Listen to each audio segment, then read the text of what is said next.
Hello everyone, Joey Riz here coming to you with another video. Today I have in front of me a new toy that I have to use with my Mavic, and that would be the Katana Mavic tray from PolarPro. Now PolarPro is a company you might have heard of if you are into DJI drones. They make many of the great ND filters that you use during flight to get better lighting and better quality out of any of your images. Now they just came out with this. It actually lets you turn your Mavic into a SteadiCam for not too much money. Let's check it out. Okay, first let's check out the packaging. Obviously, see here, PolarPro Katana Mavic tray. That's how it looks when it's not in there. But come in the back, shows you a little bit about each thing. It holds up to an iPhone 7 Plus, width-wise, rubber grips to keep it from falling out.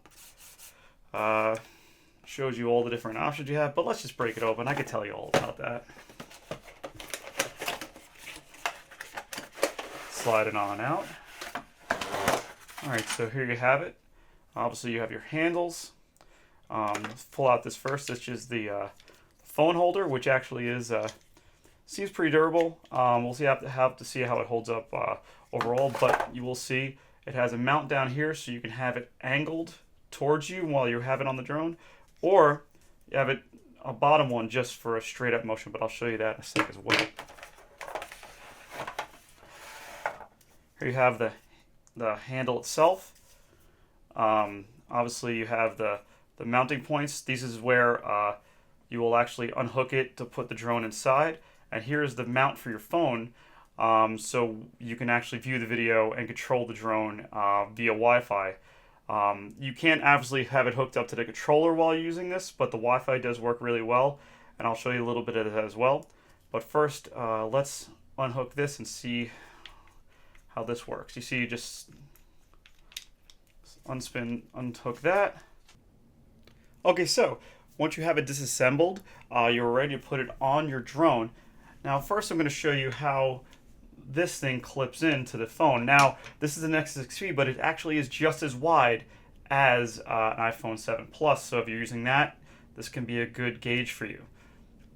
Now I'm going to lock it in there, and it just squeezes shut and just pushes down, and actually holds it in rather firmly. So once it's in there, put it down, and you're ready to put your drone in there. Now, the instructions do say you're supposed to remove the rotor blades, but as long as you turn on the drone first and let it go through its cycles, it is actually safe and possible to put this on with the blades attached. That way you don't have to go through turning them off and putting them on every time you want to use this thing. So what you got to do is flip your blades out on both sides. And then you can slide this right under here. And what they do tell you is to line it up. Pretty much what I do is I line it up right with the gold on here. Right between the, well, I guess right between the gold and the power button up there. I seem to be a little caught here. Give me a sec, it's hard to do. Well, hard to do on camera anyway. But see, where it's sitting is right where you want it. You want it, I think, between the gold and your power button. Now, what you have to do is, you're going to take this and just put it straight down. You're going to line up where your screw holes are, and you're just going to start screwing it down. Do one side a little bit, and then the other. And like I said, you put it right there, you line it up, and you just tighten it down.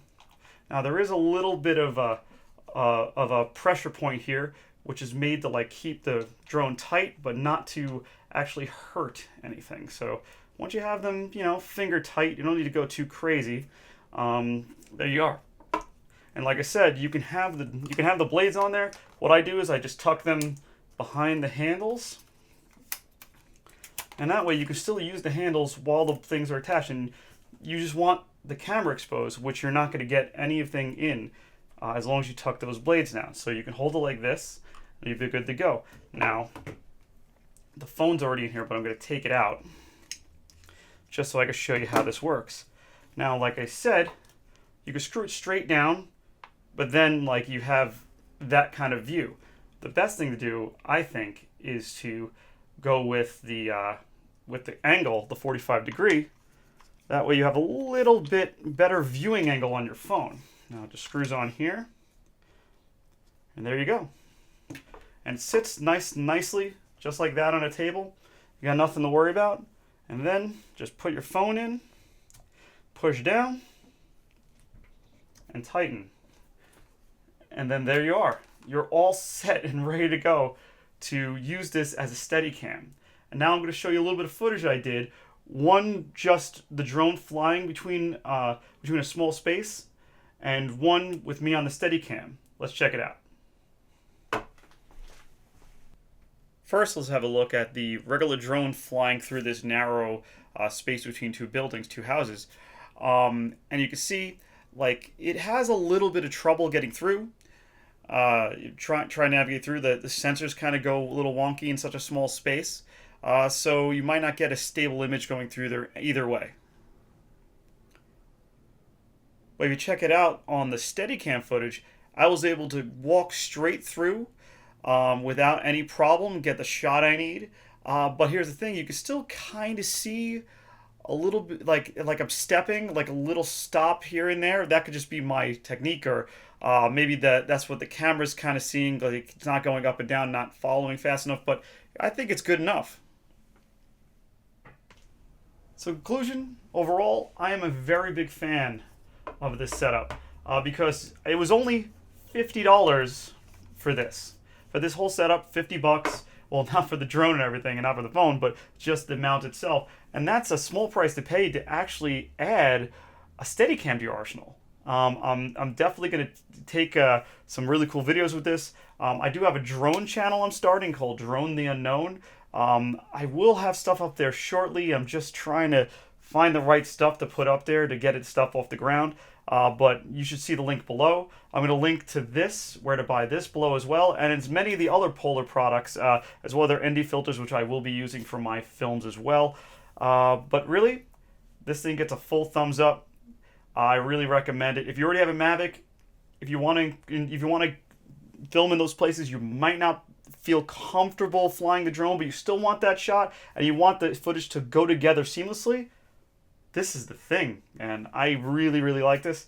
But all in all, this is cool, and I'll see you in the next one.